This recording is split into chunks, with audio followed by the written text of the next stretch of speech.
So this is the city of Mostar behind me, and we're making our way up over this mountain to an old abandoned military base, and from there we're going to join a Roman coach road that winds its ways up and through the mountains and hopefully will eventually get us all the way to Sarajevo. So this is Crossing Bosnia off-road. Let's see what we find.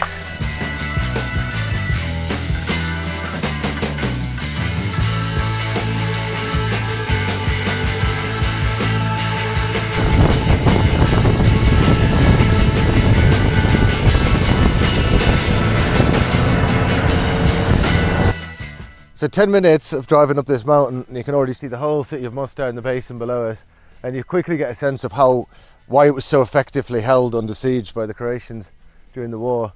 You can even see on the ridge lines of these hills here the old little military unit bases there, or the sniper points, or the defensive positions that they would have used there to siege the city, to have the snipers, the rocket launchers, and just try and break it really. But look at this place and the surroundings. It is one of the most beautiful countries in Europe, this.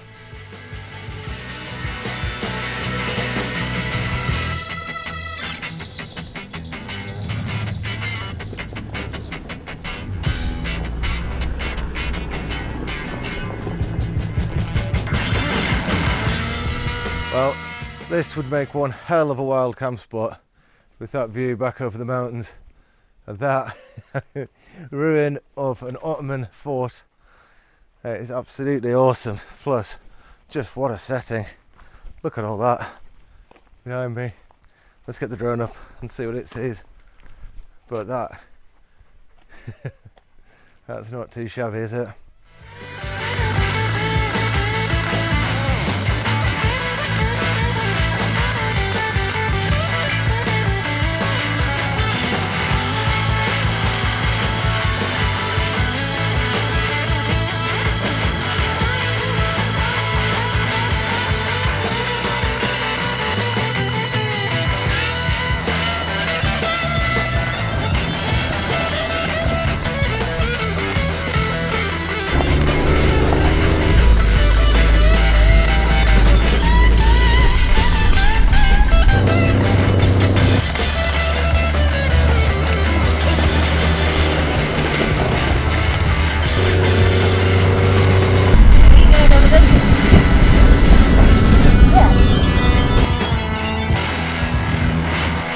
Well, look at that. I feel pretty sorry for the horses that had to drag carts up here back in the day, but my old horse seems to have got me this far. The tyres are aired down. The road's actually in pretty good nick for the most part. It's just you don't want to be edging off the side, but those views are some of the best I have seen in Europe. That is spectacular. Look at the river down there going right the way up through the valleys. Amazing.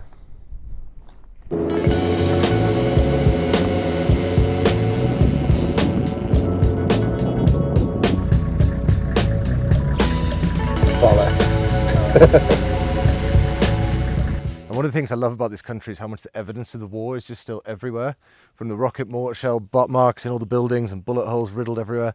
But just up on this pass, just 100 meters back there, we've started seeing signs saying warning, active landmines may still be in the area, so I don't want to deviate too far from the trail, but I just started noticing above the view here some of these little stone structures like this. These would have been ambush points for anyone trying to use the mountain passes. Oh, look at that!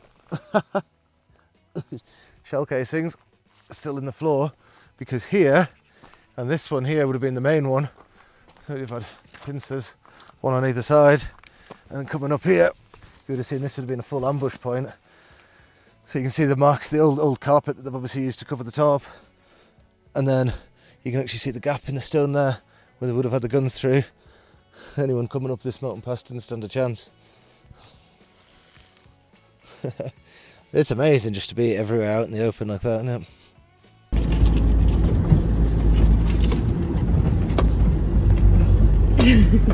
Well, it's descended. This is like a safari. Oh, it's worse than that. A safari with landmines. Oh, Ross, if we get stuck here, we're fucked, aren't we? That looks pretty dodgy up there, though. Oh my god. Stop worrying about stuff. It's not helpful.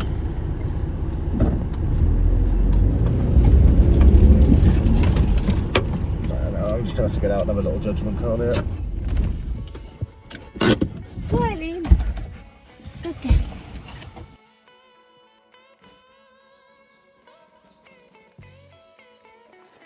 Well, I don't mind the off-roading and we'll probably make it through. The problem is that everything that's not on the track may or may not have landmines from the war. So even like winching, if it comes to it, would be a challenge because I've got to walk up, find a tree, winch off, but might blow up in the process. Woo, Bosnia!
The thing with these kind of trails is, I mean, it's like, this one's made a little bit riskier by the fucking landmines everywhere. But when you're doing it like solo and you don't really know what you're going into, like, all I know is this trail seems to be degrading by the minute. I don't know if it's going to become impassable as a solo vehicle thing. And we've got the recovery kit, the winch, the waffle boards, the lot, so it should be fine. Should be. But like, yeah. If you've got a second vehicle with you, someone can help pull you back out, or, you know, a bit of teamwork involved, that makes so much difference.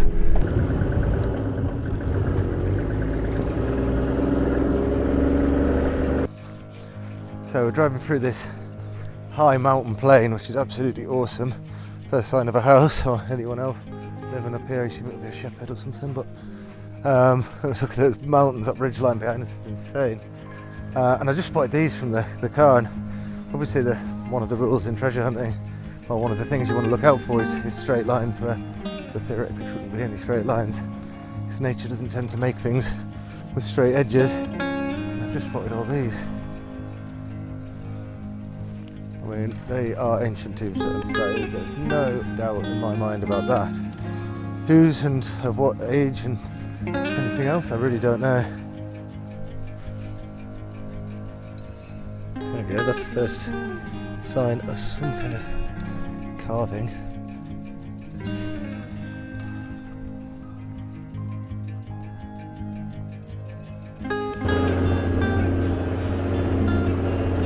We pushed on over the plains in the direction of a Roman bridge where we hoped to make camp for the night.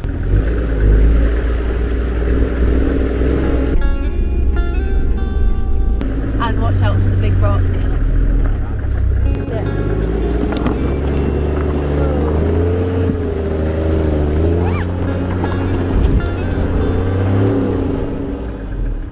I think you took the rock with you. Whoa. Finally, we spotted it at the bottom of the valley, but realising there was no way it would take the weight of a 4-ton Land Cruiser, took a dodgy reverse back up the hill and looked for an alternative way to cross the river.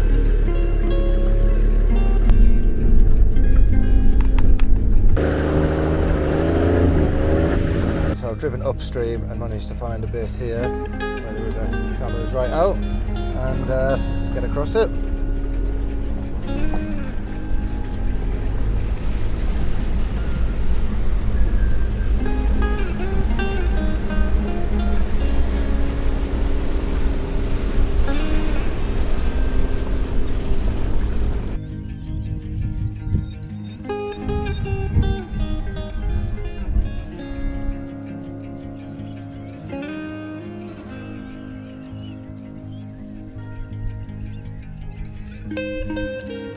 Finally, we made it to camp for the evening.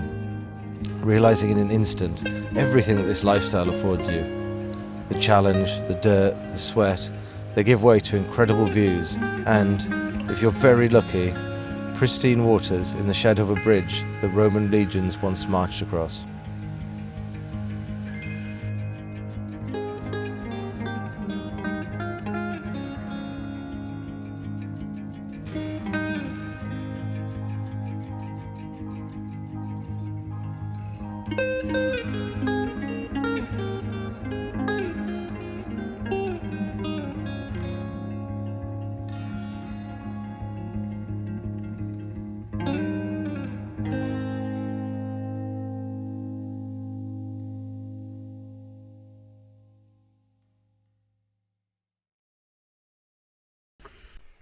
Good morning. Good morning, Ross. Good morning. Hello. What's the plan for today, Ross? Hit some trails, see some sights, find some secrets, and then get to Sarajevo and find more secrets, and then have a pint. Sounds like a pretty good day to me. Fucking awesome day. Well, actually slept alright in the end, but looks like rain and thunder today. So we're just showering, making our quick coffees, and hitting the road. Because the top of the mountain's going to be a lot worse than this.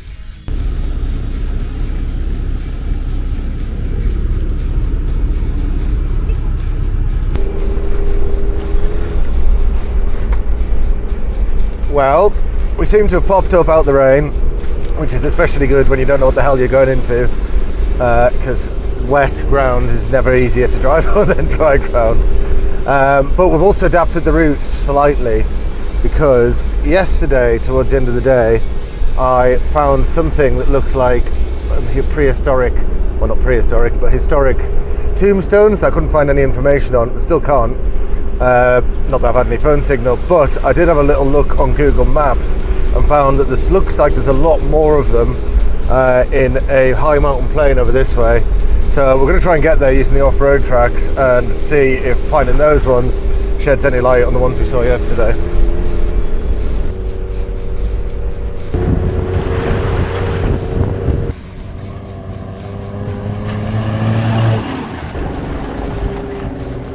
We were riding a little bit flat at the back, and I've just popped out to check, and we have a semi-flat.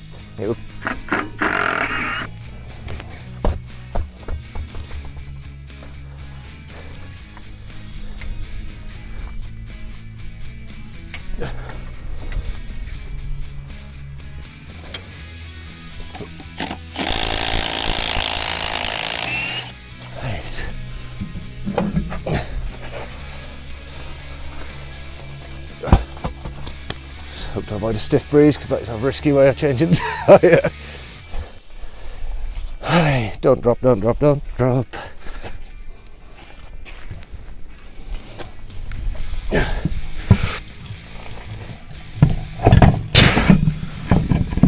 Sweet.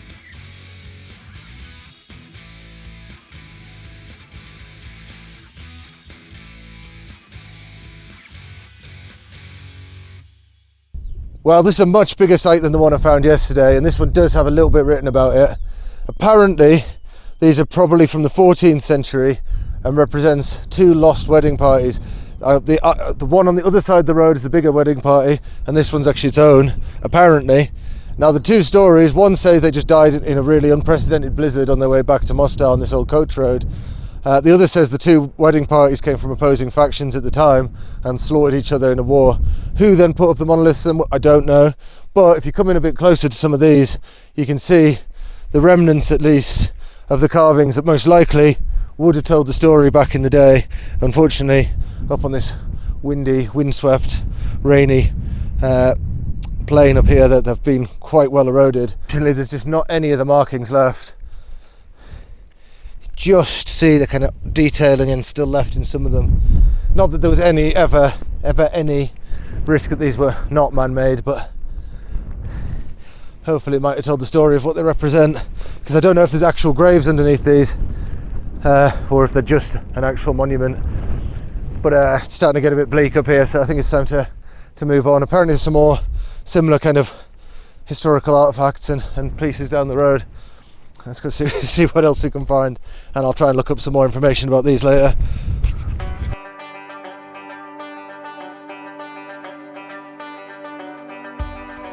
These high Bosnian plains are known as European Tibet, and for good reason. Yet, as the rain came back, we soon descended from the epic views and found ourselves in and out of overgrown forest trails and mountain tracks that all wanted to slide us sideways down the mountain.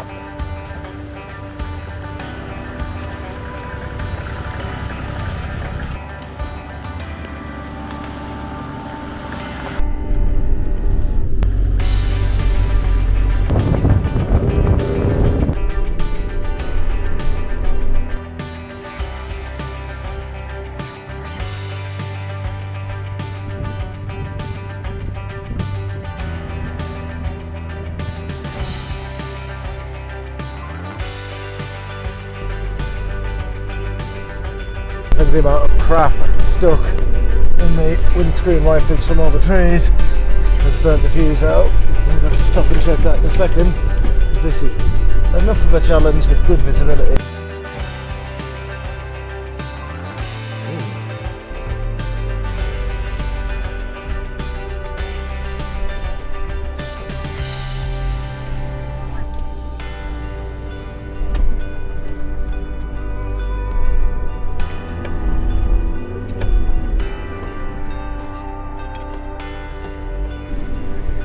That's a big drop down, and it's pretty muddy. Slide, and it wants to slide that way naturally. I don't care for it. Oh my god.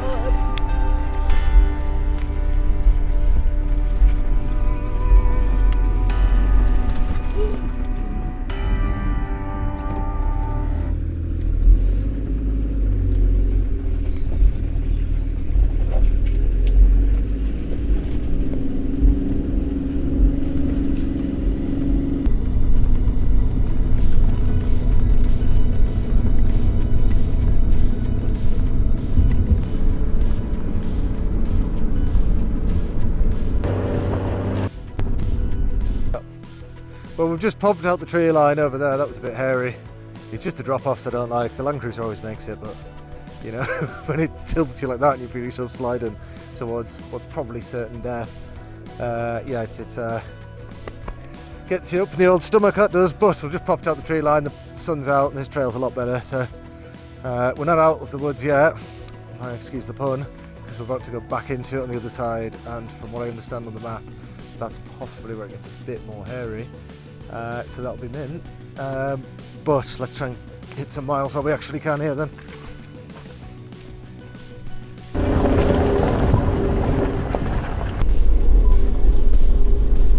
Alright, well, we're back on a main road. Well, let's call it a numbered road. This is the Bosnian R433. They are all stand for like rural, so it's just a rural road. So this is basically something you get a two-wheel drive, no problem, and this will take us down to the nearest town. We'll rejoin the main road and drive the last 30 or 40 kilometres into Sarajevo. So we've done it. It was successful, and it's really exactly what this channel should be all about. We've used the 4x4 to get to some amazing places. We've seen an Ottoman fort, we've seen Roman bridges and mysterious burial stones, and some hell of interesting landscapes along the way. We've pushed the 4x4 not to its limit. It could have done a lot more than that, but you've got to remember that we're unsupported and we carry 3.5 tons when it's fully laden, so it's not like a little rock crawler. It's another roll cage, so any risk of rolling it would be catastrophic. So you have to be a little bit more careful than, like, you know, full wheeling. But this is what Last Secrets of Earth, well, is what I had in mind for it anyway. So hope you enjoyed episode, well, I think this will be episode 1. Hope you enjoyed episode 1, Bosnia Off-Road, and welcome to the Last Secrets of Earth. Plenty more where this came from.